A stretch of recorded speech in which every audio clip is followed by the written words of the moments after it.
Ready for chapter 8? An awkward moment. Church on Sunday mornings was often a pleasant diversion, but on this day, Mr. Teasdale did not deliver one of his better sermons. He usually thumped and rumbled, which was much more elevating. He'd had to write this one quickly, I realized. If a person were murdered on a Saturday, the vicar was obligated to soothe his flock the very next morning, which must put dreadful pressure on his pious creativity. Some poor soul had taken a wrong turn, he said, veered off the road to heaven and tumbled into a pit of vipers. It fell upon the rest of us to show compassion to the lost, to those in darkness, to our brethren in need. The notion of our brethren in need allowed the vicar to move smoothly to his urgent invitation. Would we please adjourn to the church basement after the service to aid his effort for indigent strangers from foreign parts? He skipped right over the likelihood that the murderous lost soul in question was very possibly among these very parishioners. I cast an eye along the pews, staring at each upturned face. Which of them might have wished Miss Mary Ann dead? Many in town thought she was a bit of a nut. She wanted corsets banned. She thought women ought to be allowed to vote. She thought all adults, whether they owned property or not, ought to be allowed to vote. She had never been married, which caused great suspicion among the other ladies, I'd noticed. Suspicion or pity, but how might any of that be reason to kill? Which members of our parish could be so disturbed by a spinster's oddities? Everyone stood for a final hymn. Behold the strangers at the door. My question had borne only further questions. Who? Why? How? The basement of All Saints Church had been transformed into a street market, tables dragged into long rows. Ever-growing piles of useful offerings came not only from the Mermaid Room concert, but from all over the parish, carried to All Saints in crates and baskets, boxes and bags which now covered the floor. Women sorted and folded and stacked. Children scurried back and forth, carrying books or trinkets or teapots from one spot to another, helping to organize the offerings. Thank you, Mr. Teasdale, for a heartening sermon, said Charlotte, and how gratifying to have received so many donations. You must be proud. Not proud, my dear, but humble in the face of such generosity. Mr. Teasdale beamed and then remembered, looking grim instead, and sorely tested by the evil we have so recently met, he said. I pray that no unknown foreigner has performed this despicable act. Charlotte dodged that idea by offering her services. Let us help as many as we may today, she said. So he's wanting to blame it on the immigrants from the other countries, these people that they don't even know, that are in their town. Remember, they were fleeing for all different kinds of reasons, and that's why they were gathering all these coats and things to begin with.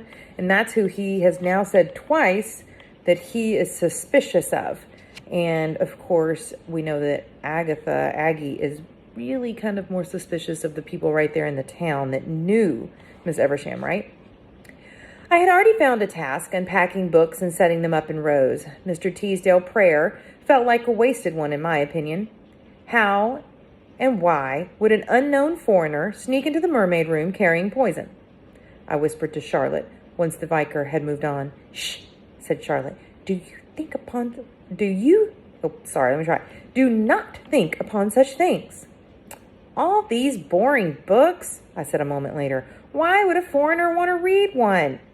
To learn the English language, naturally, said Charlotte. But I held up a book to show gold lettering on the cover. The World as Will and Idea by Arthur Schopenhauer. Surely a child's primer would be more useful than this. Something with pictures, perhaps? They called primers, that's what they called, like children's textbooks, children's reading books, like you would read when you were in pre-K in kindergarten. Those are called primers. Just dust them, said Charlotte. We are not here to question. But, oh, good morning, Mrs. Teasdale, said Charlotte. The vicar's wife hovered like a seagull, waiting to pounce on any scrap she might spear with her beak. Good morning, Miss Graves. Her smile was always hard to discern because her lips were so thin. Good morning, Agatha. Mrs. Teasdale? I bobbed my head.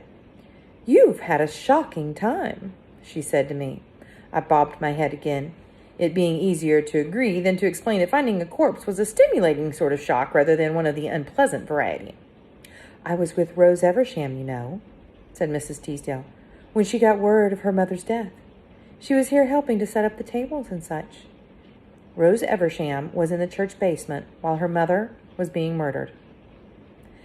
"Oh, that was good of her," said Charlotte. That was lucky, I thought. She could not have done that dreadful deed, not alone anyway.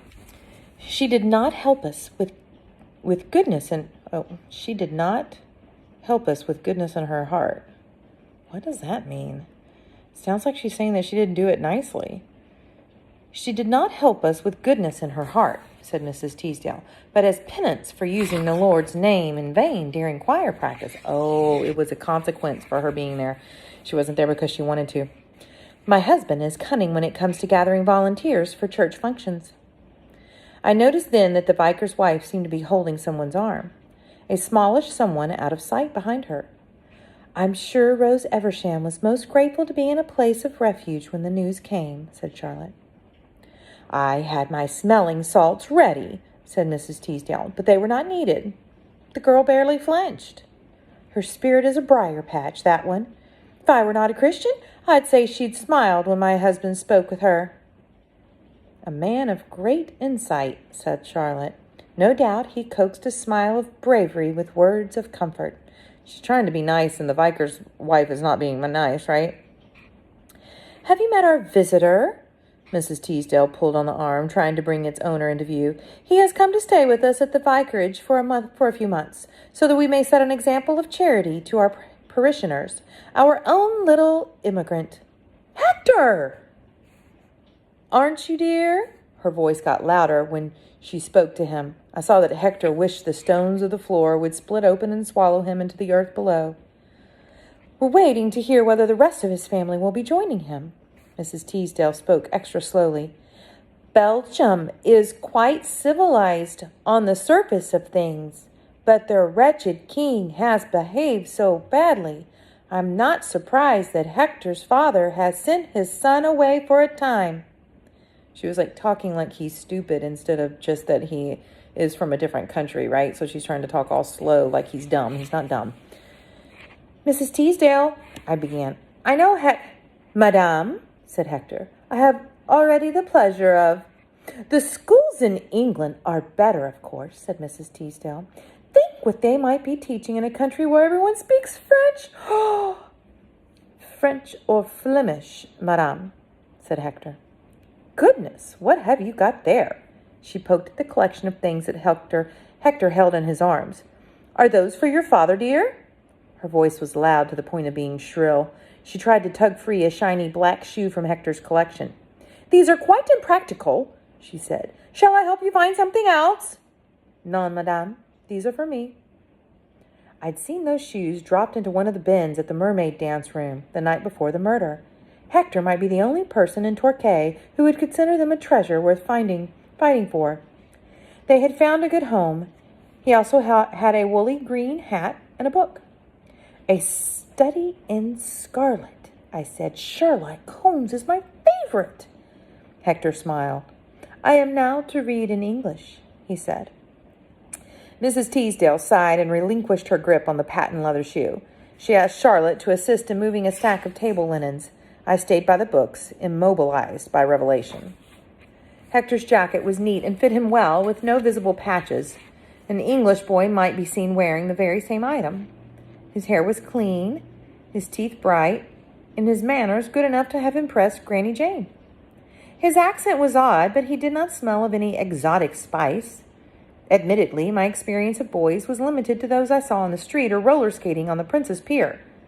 Hector was not especially different from any of those, aside from being clever and unusually polite. He liked sweets. He liked mysteries, and to read Sherlock Holmes. And yet he was also a charity boy. His eyes held an urgent question. I guessed that he was wondering what I would wonder if we were to change places. "Will you still be my friend?" I nodded yes, yes, yes. He didn't actually say it. She just could tell that that's what he was asking. Because now she's found out he's one of these immigrant kids that they were collecting all of these goods for, right? One of the immigrant families. And she had just, when she met him, she just thought he was another boy, a French boy with a, who spoke French with a French accent. She didn't think anything of it. But now all of a sudden that he's an immigrant charity boy, it kind of gave her she had to think twice about it, right? But then, of course, she's still going to be his friend. She doesn't care. His smile was wide, but lasted only a moment. He held up a folded piece of paper, pale blue and wrinkled. He beckoned me to watch closely as he carefully revealed its inner folds. It was dusted with white powder like a fine fruit sugar, gathered more heavily in the creases. Hector displayed it open on his palm like a jewel of great value. "I find this inside my new left shoe," he whispered. "What is it?" I licked my finger to dab a sample. "Do not taste it." My finger froze. "It is possible that I am mistaken," said Hector, "but to me it looks very much like poison." Charlotte, so good at appearing where unwanted, snorted out a small laugh. She plucked the paper from Hector's hand. "You children are getting entirely too fanciful. Poison indeed. Your mother is already concerned about your morbid preoccupation, Miss Aggie. Without a new chum to encourage it further, this will be the end of it." Well, that wasn't very nice, was it? She crumpled Hector's discovery and dropped it into a box of rubbish under a nearby table. "No more foolish chatter about murder. Do you hear me? I believe your friendship will benefit from a hiatus. Master Perrault, we shall now take our leave. Good afternoon." Oh, no, Charlotte, that's a good friend. I don't think she has many friends, remember? Hector had listened with his eyes cast down, his pallor a shade whiter. I yearned to exchange a grimace, but alas, Charlotte's hand on my elbow led me firmly away. I looked back once to see Hector swiftly extracting his precious clue from where I had been tossed and flashing me a grin of fervent conspiracy. So he fished it out of the trash pile, right? So he could still keep the powder. And that is the end of chapter 8. But I told everyone I would read chapter 9 because I am so late in getting chapter 8 up. So chapter 9. A brief instruction. Home from church and following a lunch of turbot in cream sauce. Turbot, T-U-R-B-O-T. You guys are really good at looking up things. Can you guys look that up? T-U-R-B-O-T. I'm going to guess some type of fish, but I don't know. A lunch of turbot and cream sauce. I now prepared for the afternoon's excursion, admiring my reflection in the hallway mirror. The black felt morning hat was quite becoming atop my ringlets. One of the small consolations when Papa died last year had been a new wardrobe of vividly doleful clothes. This adorable little hat was one of my favorites. I would not say that I was happy for an excuse to wear it again, but I was not precisely unhappy either. "Bereavement," said Granny Jane, "as you well know, to have lost a close relation or friend because of death." She tugged on her second purple glove, finger by finger. Only the color purple with black or gray was considered acceptable when visiting the bereaved. That means the people that are grieving from a lost person, a person that had died. I suspected that Granny was as attached to her purple gloves as I was to my hat. My pleasure was diminished at having to wear a dove gray Sunday coat handed down from my sister, despite its wide shoulders. I suppose it is good fortune that our own loss allows us to be correctly costumed to express bereavement. My grandmother paused in the glove-tugging battle. "Thanks to your own dear papa." Granny Jane's own dear son, I thought. Naturally, a year ago you were in no state of mind to consider the etiquette that surrounds the departure of every soul to heaven. The funeral for Irma Eversham had not yet occurred and would wait until the police permitted. The family, however, Miss Rose and her aunt, Miss Mary Ann, would be at home this afternoon to receive condolences. Where do you suppose her soul might be? I wondered, since her body is detained at the Torquay Hospital morgue. "Oh, most distressing," said Granny Jane, "to have one's earthly remains loitering about. The soul, no doubt, must linger with it. All the more important that we appear for the visitation today." But how exactly did one express polite sorrow when a person had been murdered? A person for whom there was no great affection? Especially when one had so many questions. For instance, Had the large and unwieldy corpse been moved down that steep and narrow stairway into the bustle of Union Street before riding to the morgue? She looked heavy and awkward. Did they carry her at a vertical angle with that oddly arched spine and those crookedly flung limbs? I shook my head vigorously, banishing the vision. Did Granny and Mummy ever have these dreadful sorts of thoughts about Papa? Mummy would not be joining this afternoon's excursion because her own bereavement for Papa had been refreshed by Irma Eversham's demise. She had not risen from her bed since the inspector's visit yesterday. I forced my thoughts along a more poetic path. Bereavement made me feel like a jar full of freshly collected garden worms. My innards were wiggling in the most unsettled way, but I had no interest in lying about beneath the bedcovers in a darkened room.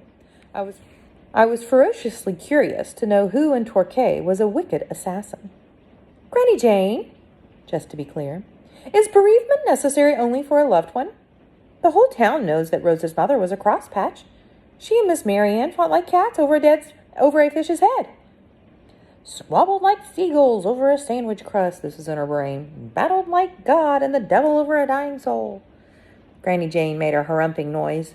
You've been listening to gossip, haven't you? No, Granny, I've been gathering evidence. She was taking a turn in front of the mirror to adjust her hat. She laughed her rare, dear, horsey laugh. One of my greatest pleasures was to inspire that laugh. So her grandmother was laughing, and she didn't usually laugh, and it made Aggie happy that she had been the one that made her laugh. I am gratified that you understand the tremendous value of listening to the conversation of your elders, said Granny Jane. Please remember, however, that gossip is like river silt. One must sift it carefully to discover gold amongst the pebbles. Do you understand? I said, not really. She didn't say that out loud. That's just what she was thinking. Only what you see with your own eyes can truly be trusted, she said, or that which you hear with your own ears. No one can see God, I said. Are we not meant to trust him? Granny Jane sighed. We shall address the matter of God on another day. Young Leonard is waiting to drive us to Evermore. Eversham Villa was mostly hidden by trees. I could have got there in a wink, past the animal cemetery, over the stile with my skirts hiked up, and across the creek on stepping stones. But for someone so rickety as Granny Jane, may I never be 66, I frequently prayed, taking the cart was a necessity. The poor old woman did not like to walk even so far as the end of the drive, let alone out onto Bertram Road and all the way up the winding path to Evermore. Although today's venture must not be called exhilarating, visiting the home of a murdered victim was not a usual outing. I vowed to remain alert to suspicious behavior on the part of our fellow guest. Never shirk your duty, my dear, said Granny, as we joust along. When it comes to visitations and funerals, mourn unto others as you would have them mourn unto you. Where's the mom, I wonder? And Charlotte, are they not going with him? Oh, Granny, please don't speak of dying. I slid my white-gloved hand into her purple one. You are not to worry about me, my dear. I am not yet ready for the glue pot. You're not a horse, Granny Jane. I smiled up at her. You won't be turned into glue. A worm's breakfast, then, said Granny. But let us assume that it is some time in the distant future. Today we are to comfort Miss Eversham and Rose, who have had such a grievous loss. Belle, pulling the trap, so Belle is the horse, trap is the wagon, began the turn into the Evermore Drive. Coming straight toward us was a police wagon drawn by huge black mares. Leonard got down and led Belle backward, making room for the shouting fellow on the other vehicle. What a palaver, said Granny Jane, tisking her disapproval of the police. Our trap creaked back into motion. Granny craned her neck, watching the police wagon clatter its way down the road. An inspector gobbling his mustache, she said, is the last thing a bereaved family needs while they prepare for a visitation. I was in a bereaved family, too, I thought. Nothing had been right since Papa died, and that was nearly a year ago. For how long did it take for grief to fade? Granny, I whispered after a moment, sometimes I think about Papa in the most unexpected moments, as if a garden snake has slithered through the grass and arrived unbidden on my shoe. It sends a jolt right up my legs. The trap stopped. Granny put her arm about my shoulders and gave me a hug. Well put, my dear. You will be a poet yet. Leonard helped us down and offered my grandmother the use of his arm for the journey to the front step. Thank you, young man. You may wait in the carriage yard until we are done. Wonder why the police were there and why they were going away so quickly like that, you know? Granny paused to look up. Such a lovely house, she said. Not to be gloomy, I said, but does it now belong to Rose? No, my dear, she said. This is gossip of the most pertinent variety. With a stroke of unexpected wisdom, the captain willed the house to his sister and the money to his wife. This is why the two were forced into such uneasy proximity. Irma displayed enough good sense not to drag Rose from her childhood home, though I imagine she was waiting with bated breath for her daughter to be married so they could all go their separate ways. And now they needn't, I said.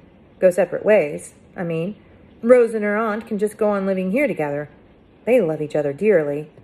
Indeed, said Granny Jane. Let us hope that continues to be true. If one of them has poisoned Irma's tea, it might be quite an imposition on the other's loyalty, might it not? She patted her lip with a handkerchief and snapped shut her black tasseled handbag. Unless they planned it together, I suppose. Shall we go in? So Granny Jane's like, Agatha's like Granny Jane, right? Granny Jane is sitting there trying to figure it out. And Charlotte's the one that's like, don't think about it, don't talk about it, right? The entrance of Evermore was dramatically draped with black crepe ribbon. Granny Jane's remark was most unsettling, coming as it did 1 minute before I was meant to be expressing sorrow to the bereaved. With one idle comment from my grandmother, I must reconsider the list of suspects. My instincts were hollering, no, not Miss Mary Ann, not Rose. But my common sense, so often in hiding, was calling out just as loudly. The two people apt to benefit most from the death of Irma Eversham waited beyond this door, receiving sympathy from friends and neighbors. Aunt and niece were the best of friends. Had my admiration assumed their innocence without sufficient examination? Were they, in fact, united in the gravest of deeds? This was not the moment to explore such a possibility, for now here we were in the formal parlor, the shades drawn and elaborate wreaths resting on every chair, obliging mourners to stand. I struggled to bring out my memorized words. Please accept my deepest condolences for your terrible loss. Not a sound could I utter. Instead, I made a slight curtsy, which I thought Miss Mary Ann would appreciate, knowing how devotedly I had practiced. When I raised my head, her eyes gazed most intently into mine, eyes rimmed with red and shadowed with exhaustion. Was this a woman meant to die by another's hand? Or could this be the face of a poisoner? We won't know, because that's the end of the chapter. End of chapter 9.